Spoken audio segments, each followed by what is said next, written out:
Then he saw the coffin lid moved, and from inside, Chidera sat up. Slowly, she stepped out of the coffin and stood beside it. Her white gown glimmered faintly in the morning light.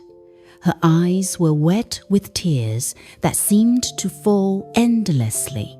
The only person who saw her, who truly saw her, was Emeka. She stared at him for a while, and suddenly she began to dance. Her movements were slow, graceful, and sorrowful, swaying to the rhythm of the drums that only Emeka could hear now. The morning sun poured gently over the red roofs of Umokoro village. The air was alive with excitement, laughter, chatter, and the sweet smell of jollof rice and fried meat filled every corner of Chidera's compound. Tomorrow was her traditional marriage day. Drums echoed from the distance as children danced, practicing their steps for the ceremony. Inside the house, Chidera sat in front of a large mirror, her friends surrounding her with wide smiles and teasing laughter. Chidera, city men don't come for ordinary girls. You are truly blessed, said Amanda, her childhood friend.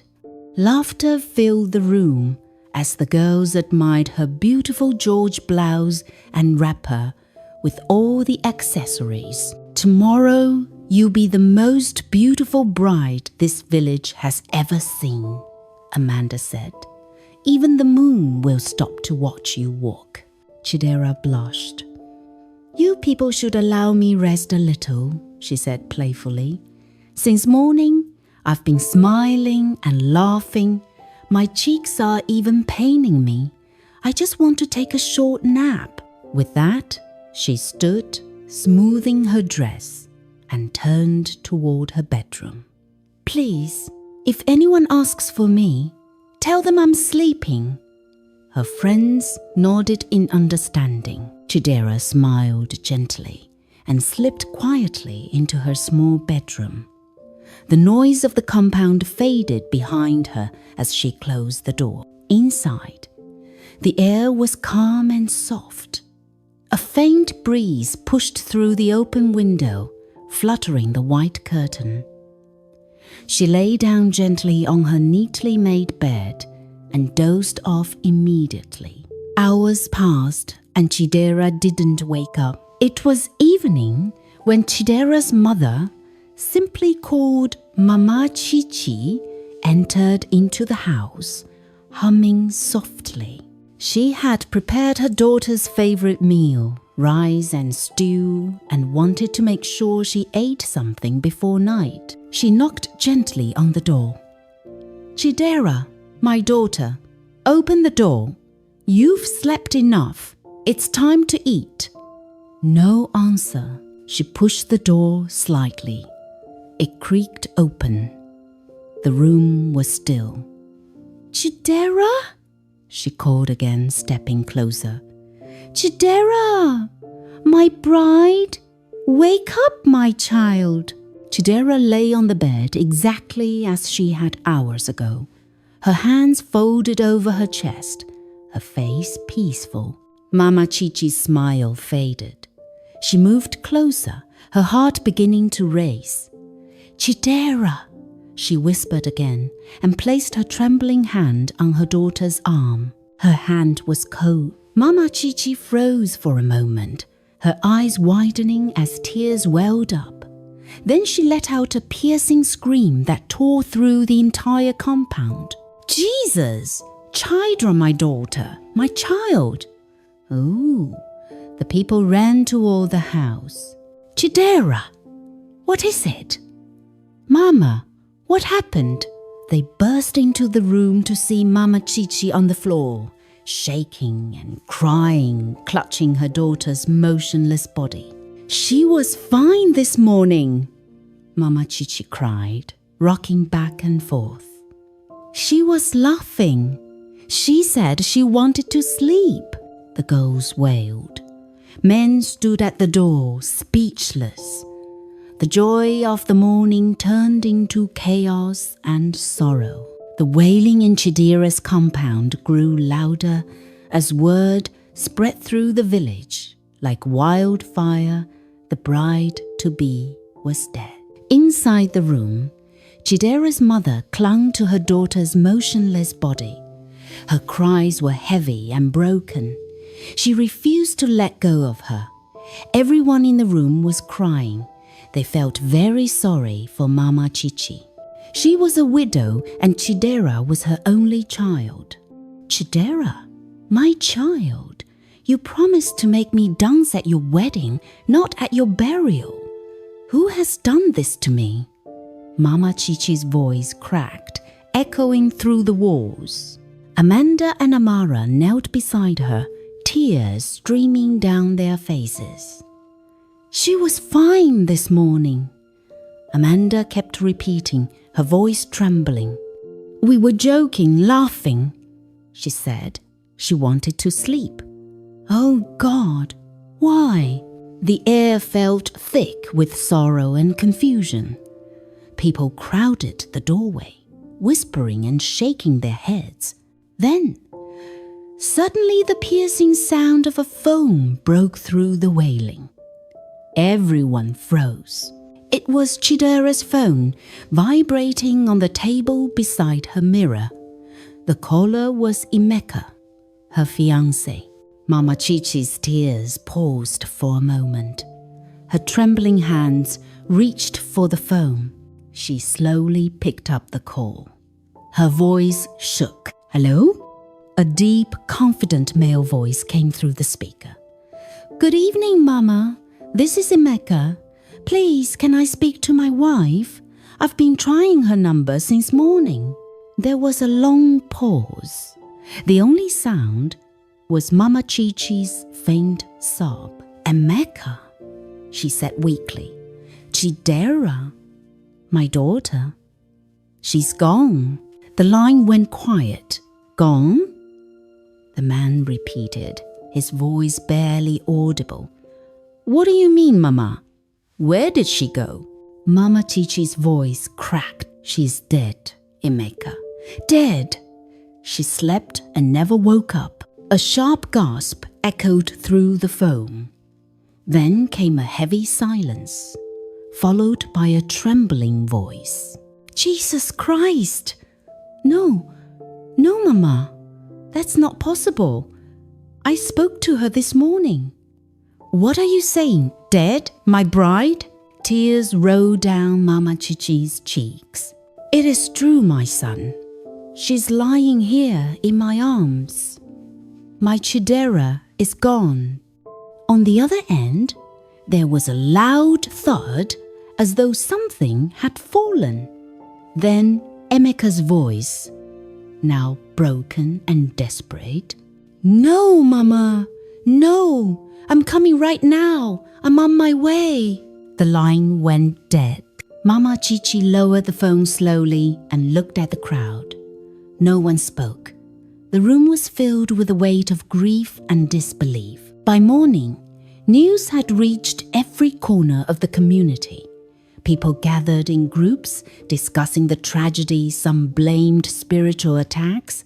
Others whispered about jealousy from unseen enemies. At noon, the sound of car horns echoed through the narrow road leading to the village. A convoy of shiny vehicles pulled up in front of the compound. Emeka stepped out, wearing dark sunglasses and a black outfit. His friends and associates followed behind him, all in somber expressions. The crowd fell silent. He stood still for a moment, staring at the compound. Then, without a word, he rushed inside, pushing past the people gathered in the corridor. When he saw Chidera's body, he froze. The tears came instantly. He fell to his knees beside her, sobbing uncontrollably. Chidera, my love, you promised to be my wife. Why did you leave me? Why? What did I do to deserve this?" His voice cracked as he held her cold hand and pressed it to his chest. The villagers murmured, touched by his grief. "Ah, this man truly loved her," someone whispered. "See how he's crying. The pain is too much," another said. The mourning continued late into the evening. Songs of lament filled the air, soft, painful songs that spoke of death and destiny. Under the dim light of lanterns, Chief Emeka sat in the corner of the room, his head buried in his hands. His friends whispered among themselves, trying to comfort him, but he said nothing. Finally, as the elders gathered to decide, it was agreed that Chidera would be buried 3 days later in the village cemetery behind the old church. Emeka promised to cover all burial expenses. "She was mine," he said quietly. "I'll bury her like the queen she was meant to be."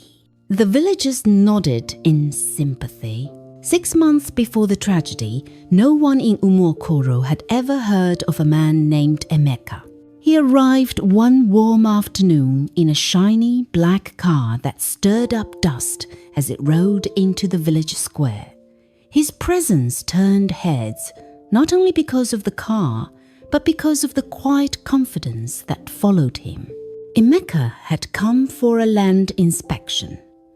That day, as the inspection was going on, he saw a young woman walking down the road with her friend. Her laughter soft and genuine. There was something pure about her, something untainted by the greed and rush of the city. Emeka approached them politely and asked to speak with her alone. "I'm Emeka. I live in the city, but I'm handling a small project here." The lady introduced herself as Chidera, a primary school teacher in the village. She was on her way home with her colleague and friend Amara. From that day, he began to visit the village frequently to see her. At first, Chidera refused to entertain his presence, but Emeka's persistence wore her down. He was polite, soft-spoken, and generous. He knew how to say the right things that could make any woman believe she'd found her dream man. "Chidera," he told her one evening, as they walked by the dusty road lined with pawpaw trees. "You remind me of peace. You are not like the women in the city, loud and full of pride. You make me want to slow down." Chidera's heart melted. She wasn't used to such compliments. Then, one quiet evening, he arrived at Chidera's home holding a small box. Inside, it was a ring gold, simple and elegant, with a red stone that caught the light like a drop of blood. He knelt slightly and smiled. "Chidera, from the first day I saw you, I knew I'd found someone special. Will you marry me?" Chidera gasped, her hands trembling. She laughed shyly. Yes, I will." Emeka slipped the ring on her finger. Preparations for the traditional marriage began after Emeka visited with his people, only for Chidera to die in her sleep on the eve of her marriage. The day of Chidera's burial came like a storm of sorrow. Everyone, including Emeka, gathered to bid the final farewell for the bride who never made it to her wedding. By mid-morning, the compound was full. People gathered in small groups, their faces solemn, whispering about how life could change in the blink of an eye. In the middle of the compound lay Chidera's coffin, beautifully polished, decorated with flowers and lace. The village reverend father began to pray. His voice trembled through the microphone as he quoted scripture, "For dust thou art, and unto dust shalt thou return." The women broke into tears again. Chidera's mother, Mama Chichi, sat under a shade, her eyes swollen from crying, her hands clasped around her rosary. And then there was Emeka, sitting quietly at the front, wearing a black kaftan, his face hidden behind dark glasses. He looked pale, distant, broken. His hands trembled slightly as he wiped invisible tears. Every so often, he sniffed and bowed his head, whispering, "Chidera, my love, why did you leave me?" The priest finished his prayers, and the atmosphere fell silent, except for the gentle beat of drums beginning to rise in the distance. Soft, slow, and sorrowful. It was time for the procession to the cemetery. The drummers struck their talking drums in rhythm. The women began to chant the traditional farewell song for a departed bride, a song set to guide her spirit peacefully home. Just then, as two men approached to lift a coffin, Emeka heard a faint creak echoed. Then, he saw the coffin lid moved, and from inside, Chidera sat up. Slowly, she stepped out of the coffin and stood beside it. Her white gown glimmered faintly in the morning light. Her eyes were wet with tears that seemed to fall endlessly. Everyone seemed to be moving on with the burial ceremony, unaware of what was happening. To their eyes, the coffin remained shut. The only person who saw her, who truly saw her, was Emeka. He rose to his feet slowly, confusion twisting across his face. His lips trembled. No, it can't be. He blinked hard, but she was still there, standing beside her coffin, her bare feet touching the wet ground, her eyes locked on him. She stared at him for a while, and suddenly, she began to dance. Her movements were slow, graceful, and sorrowful, swaying to the rhythm of the drums that only Emeka could hear now. Every step seemed to echo inside his soul. Her tears dropped like pearls as she danced closer, her eyes never leaving his. Emeka staggered backward, shaking his head. "Chidera? No, please." The crowd stooped suddenly, all eyes on Emeka as he continued to scream Chidera's name, looking terrified. To everyone else, Emeka appeared to be talking to thin air. The crowd watched in confusion as he pointed at the coffin, trembling violently. "Can't you see her?" he shouted. "She's dancing! She's here!" But the people only saw a grieving man losing his mind.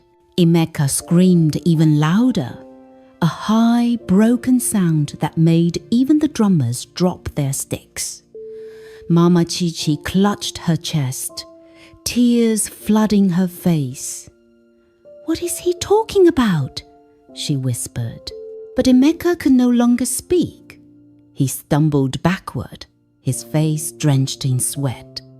To him, Chidera was only a few feet away now, her gown soaked in tears, her hands stretched toward him. Then, with a sudden burst of panic, he sprang to his feet and ran straight through the crowd, pushing people aside. "She's coming for me!" he screamed as he bolted out of the compound. The crowd scattered, confused and frightened. "What's wrong with him?" someone shouted. "Has he gone mad?" His driver, seeing him run toward the road, rushed after him. Olga, wait!" Emeka didn't stop. He dove into the car, shaking and gasping for air. "Drive!" he shouted immediately. His driver entered and took the driver's seat. The driver, terrified, obeyed. The car sped off, tires screeching against the wet earth, vanishing down the long village road. As the car disappeared, the people continued to murmur. No one understood what exactly was wrong with Emeka. They simply proceeded to the cemetery, where Chidera was laid to rest. Emeka's driver didn't stop driving until his village was nothing but a blur in the rearview mirror. His hands trembled on the steering wheel. After they were out of the village, he parked the car and turned to Emeka, looking very concerned. "Oga, what happened? Why did you shout like that at the burial ceremony?" Still breathless, Emeka replied, "Just drive. Don't ask me questions. Just drive." The driver started the car again, and they drove off.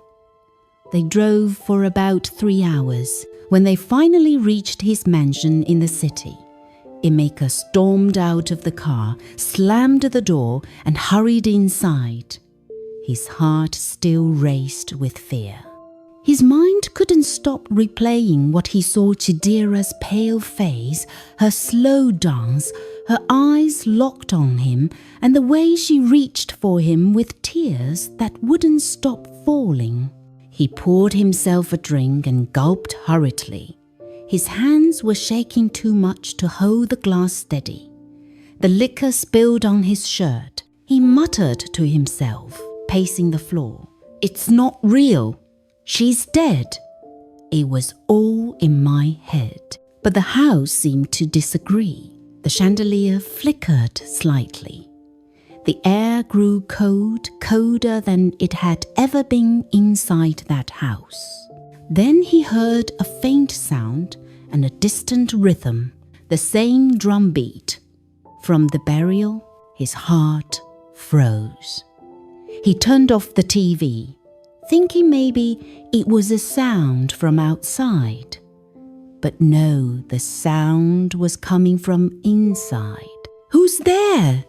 he shouted. No response. Then, from the hallway mirror, he saw the shadow of a woman in white standing still. His breath caught in his throat. Slowly, he turned to face her. There was no one there. He looked back at the mirror. The shadow was gone. He laughed nervously, rubbing his face. "I'm losing my mind," he muttered. "That's all? Just my imagination." He got up and turned to go upstairs, then froze. At the top of the staircase stood Chidera. Her white gown was soaked, her feet bare. Tears streaked her face, but she was smiling, a sad, haunting smile. "Emeka," she whispered softly, her voice echoing as though carried by the wind. "Did you think I would stay in the coffin?" Emeka stumbled backward, his drink crashing to the floor. No, Chidera, please." She began to walk slowly down the stairs, one step at a time, her gaze never leaving him. Her eyes were both beautiful and terrifying, full of pain and justice. Emeka clutched his ears. Stop talking! You are dead! You are dead!" The lights flickered again. The chandelier swung violently for a while, then everywhere suddenly went calm. Chidera was gone.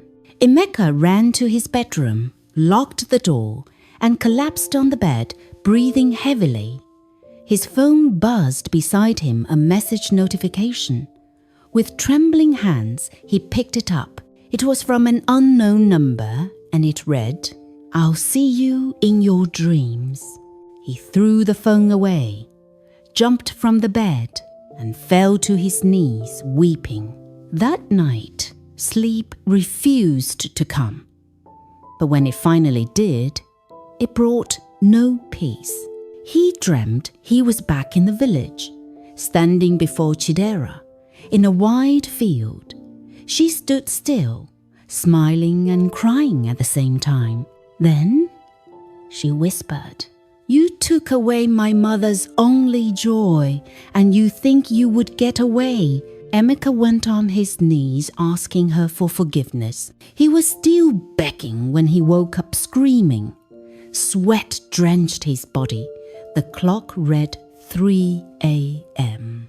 He covered his face, tears running down his cheeks. He couldn't sleep again. As soon as it was 5 a.m., he got up and managed to dress up. He called his closest friend, Bayo, another wealthy businessman who, like him, had long traded his conscience for money. Bayo, I need to see you, Emeka said over the phone, his voice trembling. It's urgent. Bayo laughed lightly, though uneasily. What happened? I am on my way, Emeka simply replied.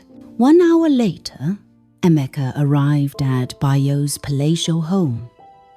Bayo met him at the gate, concerned. Guy, you look terrible, Bayo said, leading him inside.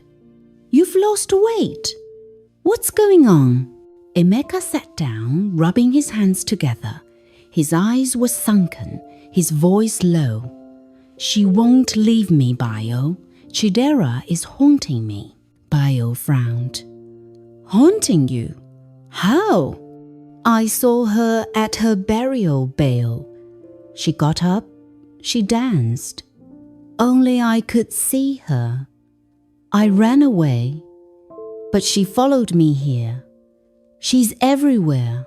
My house, my dreams, even my mirrors. Bayo's face tightened. This is serious, he muttered.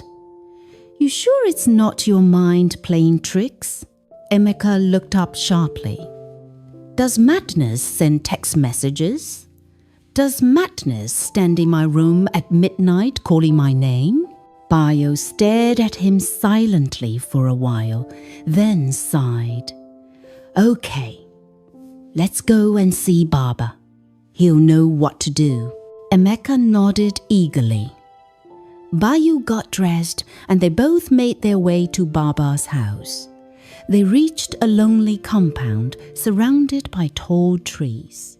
An old man sat cross-legged, his eyes half closed, humming a strange tune. Emeka and Bayo bowed in greeting. My sons, he said in a gravelly voice, I knew you would come. One of your spirits is disturbed. Emeka fell to his knees immediately. Baba, please help me. She's tormenting me. The old man reached for a calabash, poured some dark powder into his hand, and blew it gently into the air. He closed his eyes and muttered incantations under his breath. Then he spoke. The girl's soul is restless because she was pure. The spirits that feed on impurity cannot consume her blood. She walks between both worlds now, seeking justice. Emeka shivered. So what do I do? The man reached into a small wooden box and brought out a black leather string with a cowrie shell attached. Wear this around your neck, he said. It will shield you from her eyes. She will not see you again. Sleep with it. Bathe with it. Do not take it off. He also gave him some powder to sprinkle at every corner of his mansion. Emeka grabbed the leather string with both hands, bowing his head in gratitude. Thank you, Baba. They got up and left, Emeka heaving a sigh of relief. Back in the city, Emeka followed every instruction. He wore the charm around his neck and sprinkled the powder at every corner of his mansion. For the first time in days, he managed to sleep through the night. By morning, he felt lighter. He even smiled again. When he arrived at his office around 9 a.m. that day, he entered his office, closed the door, and sank into his chair. He took a deep breath. It's over, he muttered. Baba's charm worked. But then, the air conditioner switched off on its own. The lights flickered, and in the reflection of the glass table before him, someone moved. He looked up and turned slowly, dread rising in his chest, and there she was, Chidera, standing by the window in her white gown, her eyes fixed on him. Tears streamed down her face, her lips trembling as she whispered, "You must confess." Emeka screamed, stumbling backward. Papers flew off the desk. He bolted for the door, burst into the hallway, and shouted to his driver waiting outside, "Uche, start the car, now!" Within seconds, they were on the road again, speeding out of the office compound. Emeka sat in the back seat, clutching his charm with one hand, breathing heavily. Halfway through the journey, he felt the presence of someone around him. He turned slowly to his side, and there was Chidera, sitting beside him and staring at him intently. Emeka began to shiver. He opened his mouth to speak, but no words came out. Chidera continued to stare at him, tears streaming down her cheeks. After about 5 minutes, she vanished. Emeka finally found his voice. "Drive!" he screamed. "Drive faster, Uche." "Sir, what is it?" the driver asked, startled. "Don't look back!" Emeka shouted. "Just drive to the village. Take me to Chidera's grave. Take me to her mother's house, please." Uche stepped harder on the accelerator, confused and terrified. By the time Emeka and his driver reached Umokoro village, the sun was already high in the sky. The air was hot, still, and heavy with silence. The car pulled up in front of Mama Chichi's compound around 2 p.m. Mama Chichi sat outside beneath the mango tree, her eyes swollen from endless tears. 2 elderly women sat beside her, whispering quietly, their faces still heavy with sorrow. When Emeka stepped out of the car, Mama Chichi looked up but didn't say a word. Before she could stand, Emeka dropped to his knees, his hands clasped together, his eyes red and wild.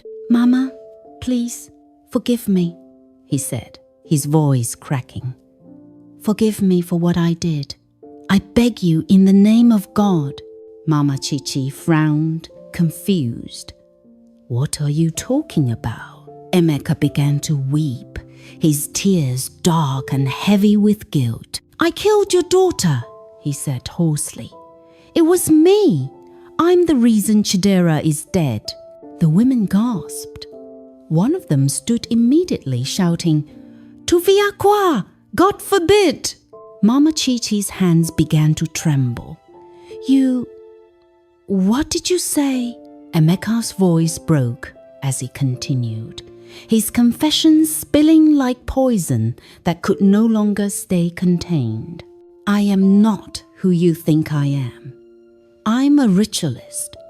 My wealth, all my riches, they come from a covenant with dark spirits.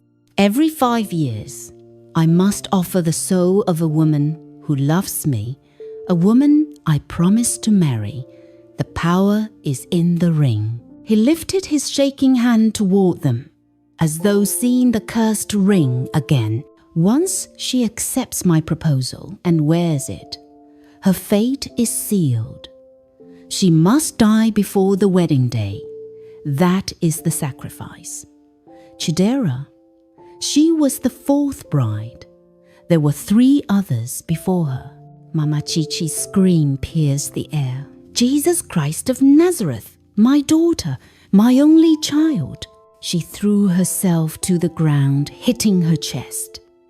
The other women rushed to hold her, but she struggled free. "You mean you came here smiling, calling me Mama, while you planned my child's death? You wicked man! You devil in human skin. Emeka crawled closer, still begging. The women began to shout, "Catch him! Don't let him go!" Some villagers, hearing the noise, ran into the compound. Faces filled with fury and disbelief surrounded Emeka. But before anyone could move closer, Emeka suddenly froze, his eyes widening. He looked beyond the crowd, and there, standing at the doorway of the small house, was Chidera. Her white gown glowed faintly under the sun, her eyes glistening with tears. She wasn't just crying, she was weeping profusely. Emeka's mouth fell open. His tears suddenly turned to laughter, deep, broken laughter that chilled everyone around him. He clutched his head, laughing and crying at the same time. "She's here again! She's crying for me!" The villagers exchanged fearful glances. He began tearing at his clothes, ripping his shirt open, muttering incoherently. The ring, 4 brides, she's dancing again. "Hold him!" one man shouted, stepping forward. Emeka staggered to his feet, still laughing wildly. His driver, Uche, rushed forward, terrified. "Please, help me hold him down. He's not well." But no one moved. The crowd stepped back, fear gripping their hearts. Emeka broke free and ran out of the compound, screaming and laughing into the distance, his voice echoing through the village streets like a madman possessed. Uche chased after him helplessly, shouting, "Oga! Oga Emeka, please stop!" But Emeka didn't stop. He tore through the dusty road, his laughter fading slowly into the hills. Back at the compound, Mama Chichi fell to the ground again, crying uncontrollably. "My daughter, my beautiful child, he has destroyed my life. Oh God, where were you when he gave her that ring?" The villagers stood in silence, unable to speak. Everyone was shocked to the bone.